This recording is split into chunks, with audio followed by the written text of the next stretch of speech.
Have you ever been super excited to join something, with these really high expectations, only to find out the reality is, well, a little underwhelming? For a lot of guys who join Freemasonry today, that feeling is becoming way too common. They're pulled in by this incredible sense of mystery and a promise of self-improvement, but what they often find is something else entirely. So let's dig into this disconnect and find out where it all started. I mean, this quote just says it all, doesn't it? You come in and it's canned green beans and reading the minutes.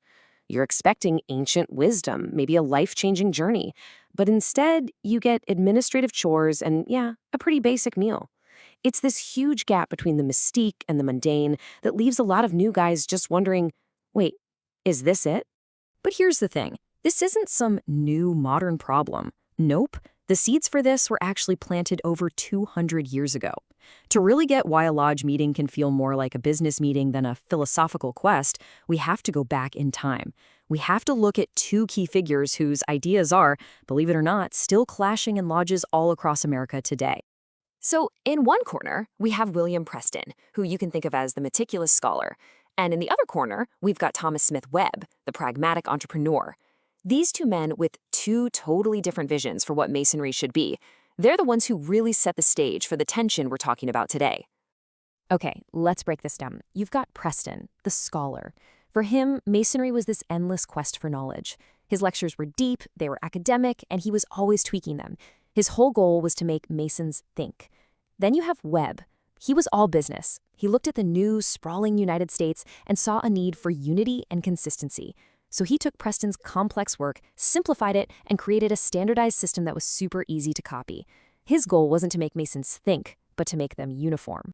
And here's how it all played out on the timeline. Preston is born over in Scotland in 1742. A few decades later, Webb is born in Boston. And then, the big moment, 1797. That's when Webb publishes his book, The Freemason's Monitor. And this book, it was a game changer. It just took off in America, pretty much becoming the official blueprint for Masonic ritual everywhere. And let's be clear, Webb's vision totally won out. His system worked, it was efficient, and it really did help bring the fraternity together in a brand new country. But, and this is a big but, that success came at a price. By making standardized procedure the #1 priority, the focus shifted away from Preston's ideal of that deep, intellectual journey. An imbalance was created, and the scales tipped away from education and toward administration. And that leads us right to the unintended consequence of Webb's vision, a world where the business of the lodge started to completely overshadow the purpose of the craft. So let's talk about a key term here, operative masonry. Now, traditionally, this meant actual stonemasons, building cathedrals. But for us today, it means all the stuff you have to do to make the lodge operate. Reading the minutes from the last meeting, paying the bills, planning the next fundraiser. It's necessary work for sure, but it's not the reason you become a Mason. On the flip side, you have speculative masonry. Now this is why most guys join. This is the philosophical stuff, using the symbols and the lessons of the craft to build yourself into a better person. It's about hashing out big ideas, challenging your own beliefs, and really working on your character. This, right here, is the heart and soul of Freemasonry. But here's the brutal truth. Masons are literally told their work is speculative only. And yet, as this quote puts it so bluntly, we don't speculate on a damn thing. For so many, the experience has very little to do with philosophy. The time just gets eaten up by the business of the lodge, not the work on yourself. So here's the bottom line. The operative tasks, the business, had become so dominant that they've literally pushed the speculative purpose, the real reason for being there, right to the edge. The lodge's to-do list has basically crowded out its soul. And that leads you right back to the canned green beans and reading the minutes. All right, so how in the world do we fix this? Well, the answer isn't about inventing something new and flashy. It's about restoring that balance by getting back to the real, authentic principles of the craft. This brings us to the million-dollar question that pretty much every Masonic leader is asking right now. How do we not only attract new members, but maybe more importantly, how do we keep the guys who walk through that door?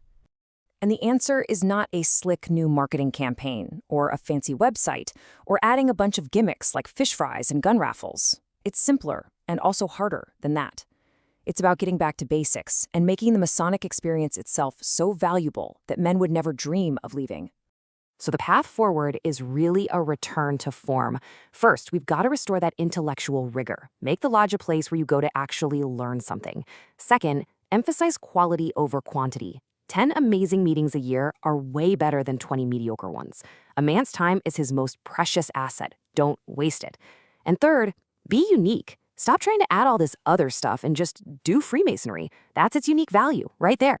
There's this amazing old Masonic charge that uses the metaphor of a beehive to explain this. It basically says that anyone who isn't trying to add to the common stock of knowledge is just a drone in the hive of nature. The message is crystal clear. You are here to learn and to contribute. Being a passive bystander, that's not the deal. And this number, 150, might just explain how things got so off track. It's called Dunbar's number, and it's the theoretical limit of how many people you can have a real, stable social relationship with. The whole point is, we humans aren't built for these huge impersonal groups. Lodges were probably never meant to have hundreds and hundreds of members. They were designed to be small, intimate groups where real brotherhood could actually happen. Okay, this all brings us to a final, and I think really crucial reframing of the whole problem. What if we've been looking at this completely backwards? What if Freemasonry isn't actually the thing that needs fixing? The writer Carl Cloudy put it perfectly. He said the one thing a Masonic lodge can give its members that they can't get anywhere else is Freemasonry. Think about that. You don't need to add anything to make it cool or relevant. The value is already baked in. The most powerful thing a lodge can offer is, simply, itself. And this, right here, is the huge paradigm shift. For generations, good, well-meaning men have been trying to work on Freemasonry. They've been tinkering with the rules, the image, the procedures, but in all that tinkering, they've forgotten the original point, for Freemasonry to work on men. It's a tool for you to use on yourself, not an old house that needs constant renovation. So it all leaves us with this final thought. For years, Masons have been searching, right? They've been looking for some kind of solution, some magic wand to fix the fraternity and make it popular and appealing again. But what if we've had it all wrong? What if Freemasonry itself, when it's practiced the right way, with a real focus on knowledge, on brotherhood, and on self-improvement, what if that is the magic wand we've been looking for all along? The power isn't in what we can change about it, but in what it can change in us.